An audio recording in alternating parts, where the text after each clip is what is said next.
Hey everyone, welcome back. Ready for another deep dive? Absolutely. Always ready to learn something new. Well, this time we're looking at how groups work, and especially within organizations. Okay, yeah. Fascinating topic. Yeah, and we've got some really cool research to dig into from Dr. Amit Chakladar. Oh, wow. Yeah, he's like a leading voice in organizational behavior, right? Exactly. So let's break down some of his key ideas and see how this knowledge, can be useful to us. Yeah, totally. Whether we're leading a team or just trying to figure out, the whole office dynamics thing. Right, or even just curious about what makes groups tick. Definitely, yeah. So one thing that really struck me was how we use the word group all the time, but do we really understand what it means? Right. It's like we take it for granted. Yeah, and I was reading about how even just a bunch of strangers waiting for the bus could be considered a group by some definitions. Hmm. Yeah, that's interesting. Kind of surprising, right? It is, yeah. I mean, in everyday language, it makes sense, but when you get into organizational behavior, it gets a bit more specific. So how do experts define a group then? Well, Dr. Chakladar draws on the work of Marvin Shaw, who said that a group needs interaction. Interaction, okay. Yeah, where each person can influence and be influenced by the others. So it's not just being in the same place at the same time. Right, exactly. It's got to be that back and forth, that dynamic where everyone's playing off of each other. I see. So like a shared energy or something. Yeah, and Dr. Chakler adds this other layer too, the idea of a common ideology. Okay, common ideology, so like a shared set of beliefs or something. Yeah, exactly. Groups usually form around shared goals or beliefs. Hmm. So that common ground is kind of like the glue. Precisely. Eh. It's what holds the group together. Okay, so we've got these core elements of interaction and shared ideology, but things get really interesting when we start talking about the different types of groups out there. Oh, yeah, for sure. There's a whole spectrum. Yeah, and Dr. Chakladar breaks it down in a way that I found super helpful, especially for thinking about workplaces and organizations. Okay, I'm curious.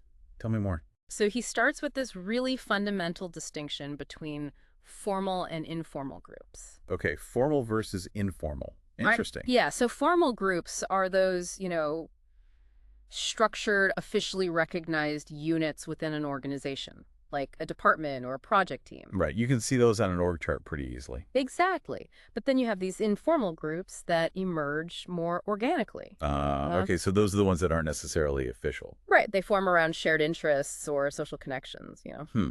And I bet those can be just as powerful as the formal ones, if not more so. Oh, absolutely. Think about those alliances that form naturally.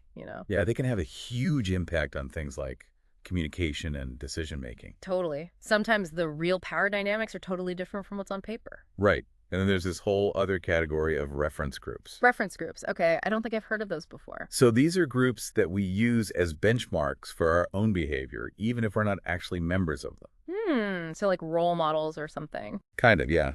It's like the keeping up with the Joneses phenomenon. Ah, I see. So just observing a group can influence how we act, even if we never directly interact with them. Precisely. Like studies have shown that people are more likely to recycle or eat healthy if they see their reference groups doing those things. Yeah, that's wild. I never thought about it like that. It's a powerful influence. Now, zooming in a bit on the types of groups we see at work, small groups play a huge role. Small groups, yeah, makes sense. They're more agile and adaptable. Exactly. They can make decisions much faster than those larger, more bureaucratic structures. Yeah, I can definitely see how that's an advantage in today's fast-paced world. Absolutely. But even within the category of small groups, you've got different types. Okay, like what? Or you might have a task team with very specific objectives set by management. Right. Those are pretty common in organizations. Yeah. Or you could have a self-managed team that has more autonomy to define their own goals and working style. Yeah, that sounds interesting, but maybe also challenging in some ways. Oh, definitely. It requires a different set of skills and a whole different mindset. Okay, so we've got all of these different types of groups forming and interacting within organizations, but how do they actually come together? Like, is there a pattern to how groups form, or is it just random? It can definitely feel random sometimes, like especially in the beginning. But Dr. Chocolater actually lays out a 5-stage process for how groups form. 5 stages, okay. Yeah, and it's surprisingly consistent across different types of groups. So there's some predictability to it. Exactly. It's not a rigid formula or anything, Right. but it can be really helpful to understand these stages. Okay, yeah. I can see how that would be useful both for leaders and team members. Definitely. So are you ready to dive into these stages? Yeah, let's hear it. What's the first step in this group formation dance? Okay, so the first stage is called forming. Forming, okay. Yeah, think of it like everyone showing up in the dance studio for the first time. Okay, I can picture that. There's a lot of awkwardness. Yeah, lots of nervous smiles and introductions. Exactly. People are sizing each other up, trying to figure out where they fit in. Right. It's all about first impressions and setting those initial expectations. Precisely. But then things start to heat up a bit as we move into the storming stage. Storming? Okay, so this is where the drama starts. You could say that. This is where personalities might clash. You start to see some conflicts emerge. So it's not all sunshine and roses. No, definitely not. But it's actually a really important stage. Oh, how so? Well, it's where the group really starts to question its purpose and direction. So it's kind of like a necessary chaos. Exactly. And research has shown that groups that go through this storming stage effectively actually come out stronger on the other side. Interesting. So it's about learning to communicate through those disagreements. Right. And negotiating those roles and responsibilities and really establishing a shared understanding of the group's goals. Okay, so a little friction can create a spark. Exactly. But then the key is to keep that spark from turning into a full-blown fire. Right. How do you do that? Well, that's where the norming stage comes in. Norming. Okay. Yeah. Think of this as the group finally finding its rhythm. Okay, so things start to click into place. Exactly. The conflicts haven't necessarily disappeared, but the group has developed ways to manage them, in a more constructive way. So they've established some norms for communication and decision-making. Right. And there's this growing sense of trust and shared purpose. So it's not about eliminating conflict altogether. No, it's about learning to work with it. Okay, and once those norms are established, then what? Then the group can really start to hit its stride in the performing stage. Performing. So this is where the magic happens. You could say that. Collaboration is flowing. The group is achieving its goals. That's the sweet spot every group wants to reach. Absolutely. There's this sense of shared accomplishment and a strong sense of group identity. Ah, so it's like they've really become a team. Exactly. Right. But then, of course, all good things must come to an end, right? Right. What happens then? Well, that brings us to the final stage, adjourning. Adjourning, so the group disbands. Yeah, it can be bittersweet, kind of like saying goodbye to friends after a great dance. I can imagine, especially if you've been working closely with a team for a long time. Right, you've invested so much in those relationships and that shared experience. It makes sense that there would be some sense of loss. Definitely. So those are the 5 stages of group formation. Okay, wow, that's super helpful. Gives a whole new framework for understanding group dynamics. Right. But, even with this roadmap, there's still some challenges that groups often face. Oh, yeah, I bet. Like, what are some of the most common pitfalls? Well, one of the biggest ones is communication breakdowns. Makes sense. Communication is key in any relationship. Exactly. And it can be especially tricky during that storming stage when everyone's trying to make their voice heard. Yeah, it's like everyone's talking, but no one's listening. Exactly. And if those communication breakdowns aren't addressed, it can lead to misunderstandings and resentment, and ultimately a breakdown of trust within the group. Right, that makes sense. What else? What are some other common challenges? Well, another big one is a lack of clarity around roles and responsibilities. Okay, yeah, that can definitely create conflict. That sure can. Yeah. It's like everyone's on the dance floor, but no one knows who's leading or what the steps are. Huh. That's a great analogy. Right. And then, of course, there's the challenge of managing conflict itself. We've been talking about conflict a lot today, and it seems like Dr. Chakladar is suggesting that it's not always a bad thing. Right. It's a common misconception that conflict should be avoided at all costs. Yeah, it definitely has a negative connotation. It does, but in reality, conflict is a natural part of any group dynamic. Okay, so the key is not to avoid it, but to manage it effectively. Exactly. It's about how we deal with it. Okay, so how do we do that? How do we even define conflict in a way that makes it manageable? Well, Dr. Chakladar breaks it down really nicely. He defines conflict as a disagreement that arises from perceived differences in needs or desires or goals. Okay, so it's not just about disagreeing, it's about that underlying sense that something important is at stake. Exactly. It's that tension you feel when you think your needs are clashing with someone else's. Right, okay, that makes sense. But just knowing that doesn't make it any easier to actually deal with conflict when it arises? Well, that's where understanding the conflict process comes in. Okay, tell me more. Dr. Chakladar outlines these 5 stages that can really help us understand how a conflict might unfold, and it gives us some tools to manage it more effectively. Okay, lay it on me. What are those 5 stages? All right, so first you have the potential opposition stage. Potential opposition. Yeah, this Hmm. is where those underlying differences in needs or values or goals exist, even if they haven't like bubbled up to the surface yet. Okay, so they're like those landmines we talked about earlier. Exactly, just waiting to be triggered. Right. And then what happens? Then comes the cognition and personalization stage. Cognition and personalization. Okay, what does that mean? So this is where people actually become aware of the conflict, and they start to take it personally. Ah, so emotions start to run high. Exactly.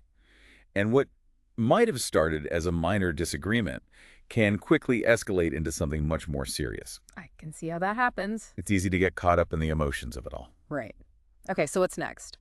Well, that brings us to the intention stage. Intentions. Yeah, this is where individuals decide how they're going to approach the conflict. Okay, so they're forming a strategy. Exactly. Are they going to compete?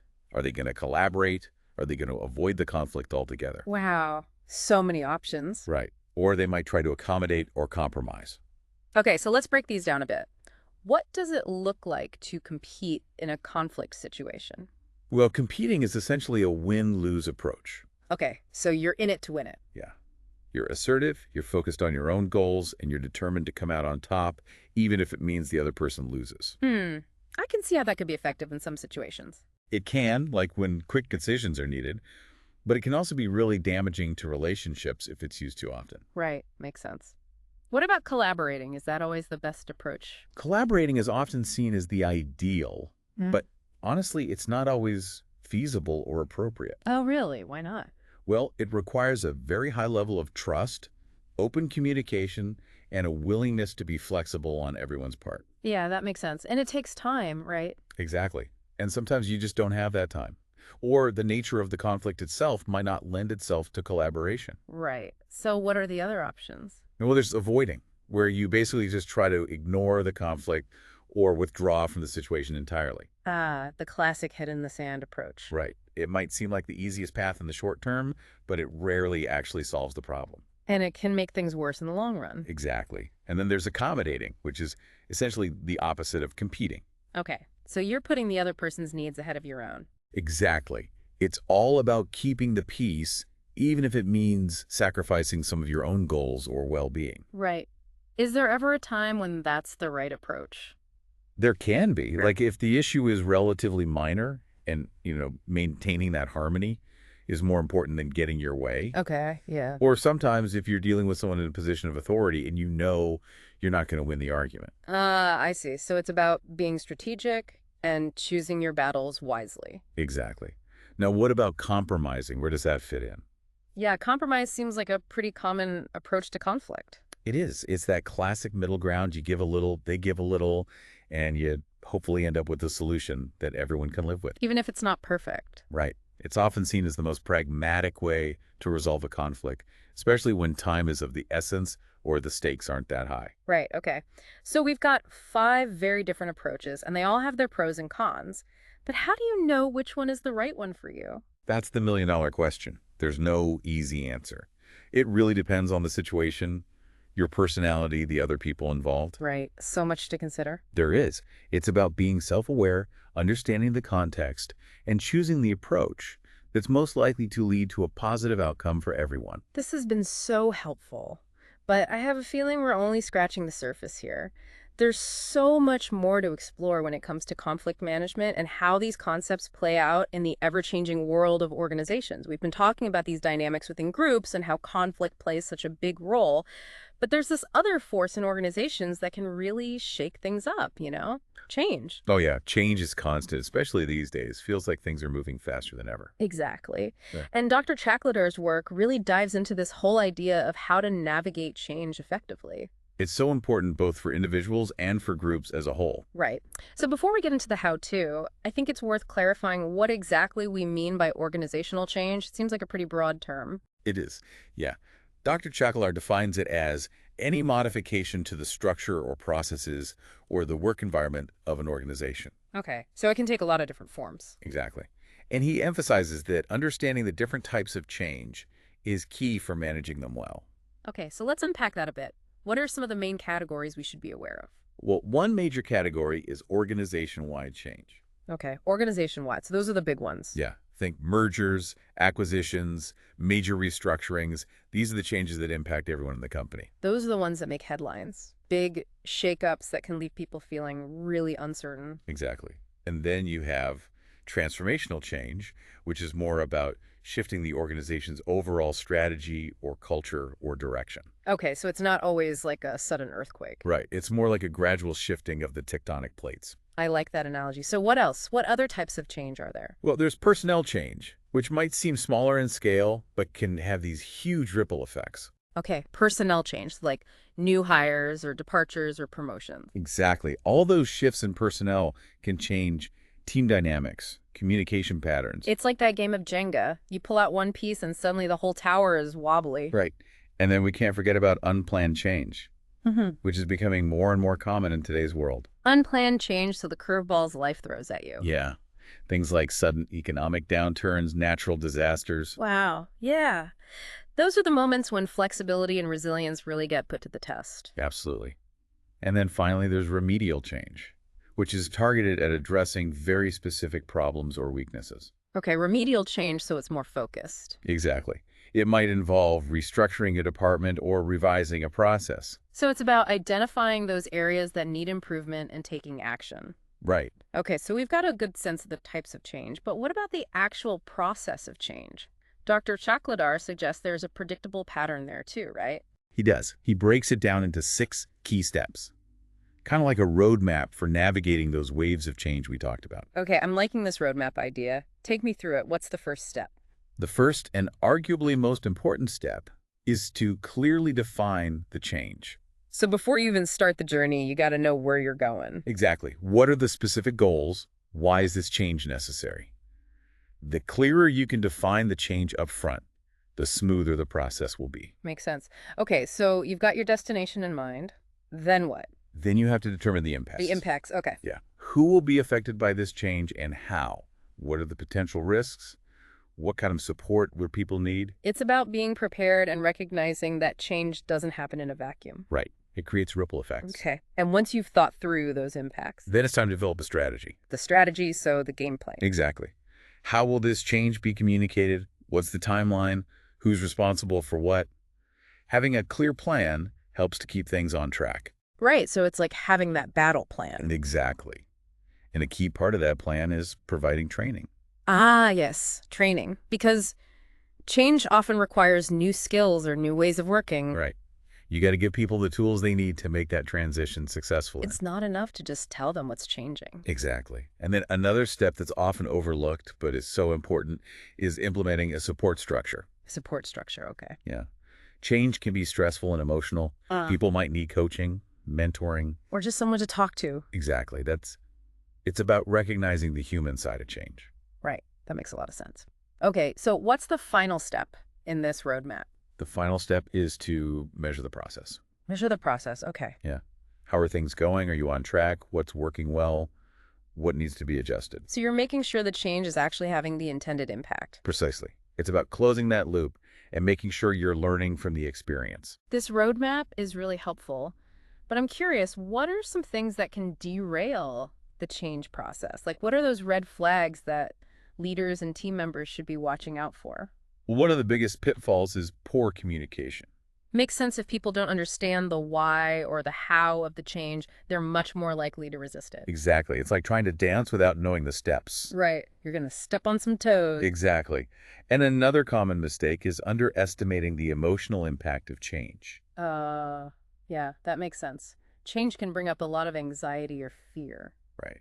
Especially if it involves a loss of familiar routines or relationships or even jobs. So it's crucial to acknowledge those emotions and give people space to process them. Absolutely. And then, of course, there's the challenge of resistance to change. Right. Some people are just naturally more resistant to change than others. Exactly. And it's important to address that resistance head on. But how do you do that without creating more conflict? It starts with empathy and understanding, trying to see things from their perspective. Okay, so really listening to their concerns. Exactly. Once you understand the root of the resistance, you can start to address it more constructively. It's about bringing people along on the journey, not dragging them kicking and screaming. Exactly. And that brings us back to the importance of leadership. Yeah, strong leadership seems absolutely crucial during times of change. It is. Effective change leadership requires clear communication, empathy. It requires a willingness to listen and the ability to inspire people. So it's not just about having a good plan, it's about having the right people at the helm. Absolutely. And, Dr. Chaklar would add that it's also about recognizing that change is ongoing. It's not a one-time event. Right, it's a constant process. Exactly. Organizations are always evolving, and the ability to adapt is essential for success. Wow. We've covered so much ground today, from the basic dynamics of groups to these more complex ideas of conflict and change. It's been quite a journey. It really has. So as we wrap up, I want to bring it back to you, the listener. Thinking about your own experiences, what resonated with you today? Maybe you're seeing those stages of group development play out in your own team, or you're recognizing some of those conflict triggers we talked about. Or maybe you're feeling more prepared to navigate those inevitable changes that come up in your work or even your personal life. Whatever your takeaways are, we encourage you to keep exploring these concepts. There's always more to learn. And the more we understand about these dynamics, the more effectively we can navigate the complexities of our world. Absolutely. Well, thanks for joining us on this deep dive. Until next time, keep learning, keep growing, and keep embracing those challenges and opportunities that come your way.